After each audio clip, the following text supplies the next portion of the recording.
Aujourd'hui, avec Suisse Énergie et son engagement pour les énergies renouvelables domestiques.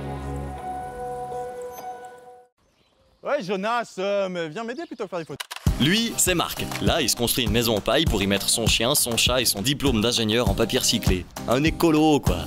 Lui, c'est Jonas. Vous l'avez vu à la télé, mais jamais dans les transports publics ni dans la nature. Bonjour le boulet. Mais cet été, je l'emmène dans un bus solaire qu'on a fabriqué pour aller découvrir ces romans qui construisent demain, aujourd'hui.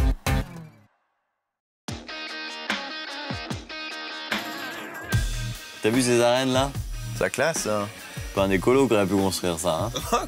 Quoique la pierre, c'est un matériau super écologique, hein. C'est vrai? Ouais. Moi, ce que j'adore en voyant ce genre d'ouvrage, c'est que chaque période de nos civilisations, on construit avec les matériaux qu'on a et les besoins et confort qu'on a. Ça y est, on a Stéphane Bern dans l'émission. Chaque civilisation. Absolument. Et aujourd'hui, les besoins en confort, ils sont tellement élevés qu'il n'y a que les matériaux naturels qui nous permettent d'avoir un confort qui est magnifique et en même temps, c'est des matériaux écologiques. Et c'est pour ça que je t'emmène illico presto vers une maison en paille. Bah dépêche-toi, hein. Parce qu'on n'est pas en avance. Mais pas en avance. C'est gentil de rire. Merci. Je le fais par le politesse. Je vois ça, ouais.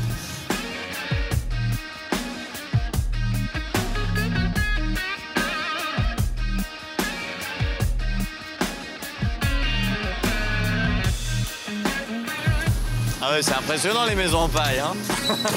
Salut Roberto. Bonjour. Ça va? Oui, ça va. Je croyais qu'on allait voir une maison en paille. Oui, mais avant de commencer de vous montrer la maison en paille, je pense que c'est très important que vous voyez ça. Alors, s'il vous plaît, mettez ça. On se croirait dans un clip des Village People.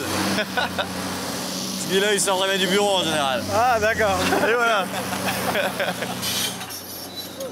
Pourquoi on est sur un chantier de démolition alors, Roberto? Alors, écoute, moi, je pense que c'est très important avant de montrer qu'est-ce qu'on a fait jusqu'à maintenant et pourquoi on doit changer la façon de faire. Alors, moi, j'ai travaillé en Espagne comme ingénieur dans une usine de fabrication de matériaux conventionnels, complètement. Donc, j'ai décidé de construire moi-même ma maison pour ma copine et moi. Et dès que j'ai commencé à construire, je me suis rendu compte de tous les matériaux, tous les différents produits et différents systèmes que je devais utiliser. Parce que là, c'était une construction tout à fait traditionnelle. Là, il y avait rien d'écologique, la première. Exactement. Donc là, je n'étais pas du tout dans les démarches écologiques, pas du tout dans une démarche naturelle, pas du tout. Mais bon, après la construction de la maison, voilà, la relation, il était au point de finir. Les femmes espagnoles sont très intenses. Ma femme, elle était vraiment fâchée et déçue. Elle voulait effacer tous les traces de notre relation. C'était dur parce qu'en fait, elle a décidé de démolir la maison. Donc, si tu veux récupérer quelque chose, viens, parce que dans 2 jours, il y a les camions qui viennent qui vont tout démolir. Ce qui est incroyable dans ton parcours, en fait, tu viens d'Espagne, tu as une expérience un peu douloureuse en Espagne, tu pars en Inde, tu rencontres ta femme, tu pars travailler sur des chantiers au Canada, tu viens voyager en Suisse, tu t'installes en Suisse, tu es patron d'entreprise, d'une entreprise hyper investie dans l'écologie. Le parcours, il est incroyable, hein. La problématique qu'on a aujourd'hui, c'est qu'on a maximisé l'utilisation du béton. Si on regarde un peu les pourcentages de la construction, c'était, on va dire, 70% de matériaux, 75% de matériaux, c'était des matériaux naturels, des matériaux qui existaient sur place. Aujourd'hui, c'est les 80%, c'est à l'inverse. Et la paille, en fait, l'Europe produit beaucoup trop de paille, c'est un déchet de l'agriculture qui n'est pas utilisé. Et toi, tu récupères cette ressource pour en faire un matériau de construction. Après ça, j'ai découvert un système constructif que pour moi, c'était la classe, c'était parfait. Voilà, il s'agit d'une ossature bois remplie avec la paille, avec une flexibilité énorme. On arrive à fabriquer tous des murs préfabriqués. C'est un système de montage Lego, c'est exceptionnel. Bon, le gros avantage avec ta technique, c'est que maintenant, en cas de séparation, il y a besoin d'un briquet, c'est tout en fait. Même pas, ça brûle mal la paille. Ça brûle mal la paille. Même pas parce que la paille, ça brûle pas. Mais la paille, c'est surtout pour des petits bâtiments, non? Non, pas forcément. Alors, venez avec moi, je vous montre. C'est vrai? Ouais. Tu peux nous montrer un grand bâtiment? Allez-y.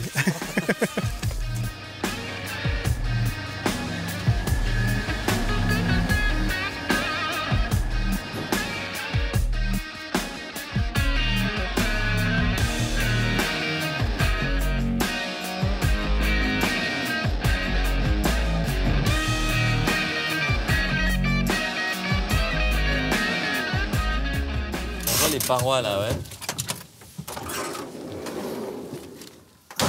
Et ça fait combien de temps alors que vous construisez ici? Voilà, bon, la position charpente, là, on a commencé lundi. Donc les éléments ils sont arrivés lundi soir. Et c'est déjà comme ça depuis lundi? Voilà, oui, ça va vite. Bonjour. Bonjour. Xavier. Marc. Enchanté. Salut. Jonas, enchanté. L'architecte alors, c'est ça? Voilà, l'architecte en charge, oui.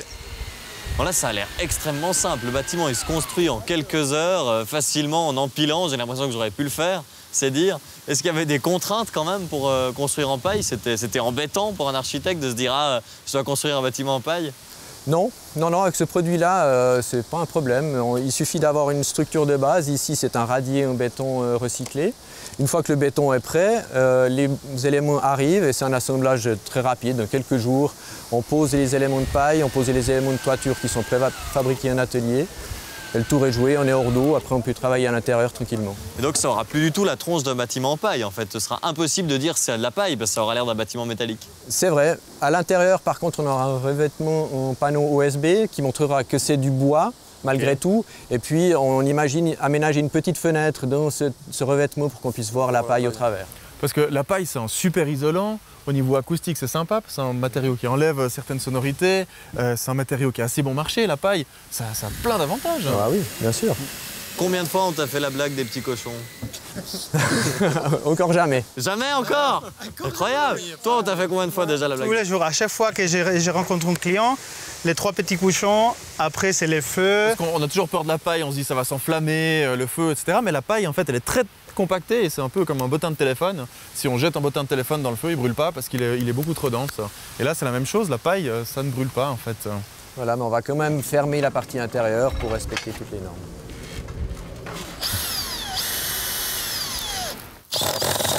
Oh putain. Allez Jojo, allez Jojo. Saloperie. Allez Jonas, on va t'engager. C'est beau là, non? Ah, bravo Jonas, elle est belle, elle est belle. Attendez les gars, j'ai un cadeau pour vous, C'est gentil ça, merci beaucoup. pour votre voyage. Bel objet. On se met ensemble faire une photo Une photo du cadeau. avec la maison derrière. Ouais. On voit même la dédicace dessus. Là, ça prend là. Mais non, il n'y a aucune chance. Ah, ça s'arrête. Non, ça peut pas brûler la paille. Ça brûle pas. brûler là. Bah non, quand elle est dense comme ça brûle pas. Ah, là, ça brûle là. Oh non, ça brûle pas. Attends, là, ça rebrûle là. Ça veut pas. Bon, il va falloir trouver une autre solution pour le barbecue. Hein. Sortez les cervelas. Ça va nous faire un festin.